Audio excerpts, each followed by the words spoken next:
IPL 2026కు mini వేలం ముగిసింది. ఏ జట్టులో ఏ ప్లేయర్ అనేది స్పష్టత వచ్చింది.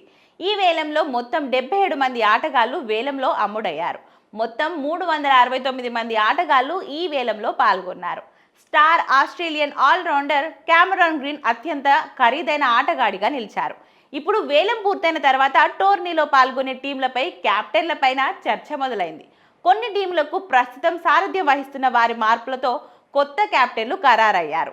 ఐపీఎల్ వేలం పూర్తి కావడంతో జట్ల సభ్యులపైన క్లారిటీ వచ్చేసింది. కొందరి ఆటగాళ్ల మార్పు కారణంగా కొన్ని జట్ల సారథ్య బాధ్యతల్లోనూ మార్పులు ఖాయంగా కనిపిస్తున్నాయి. అందులో భాగంగా 4 జట్ల వరకు కెప్టెన్లు మార్పు ఖాయంగా భావిస్తున్నారు. ఇక ఐపీఎల్ 2026 ముంబై ఇండియన్స్ జట్టుకు హార్దిక్ పాండ్యా కెప్టెన్గా కొనసాగనున్నాడు.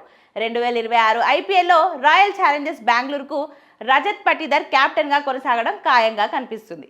ఇక శుభ్మన్ గిల్ ఐపీఎల్ 2026లో గుజరాత్ టైటాన్స్కు నాయకత్వం వహించనున్నాడు.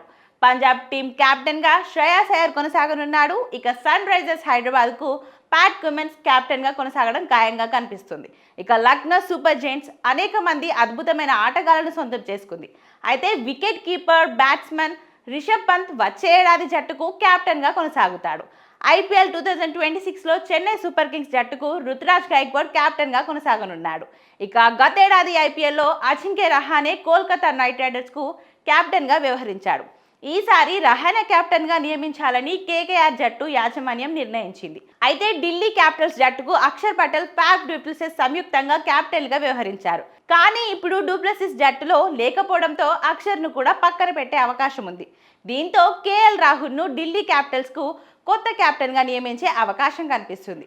రాజస్థాన్ రాయల్స్ వచ్చే ఏడాది కొత్త కెప్టెన్ నేతృత్వంలో ఆడనుంది. వారి regular captain Sanju Samson Chennai super కింగ్స్లో చేరాడు. దీంతో జట్టు రియాన్ పరాగ్ను పూర్తి సమయం కెప్టెన్గా ప్రకటన లాంఛనంగా కనిపిస్తుంది.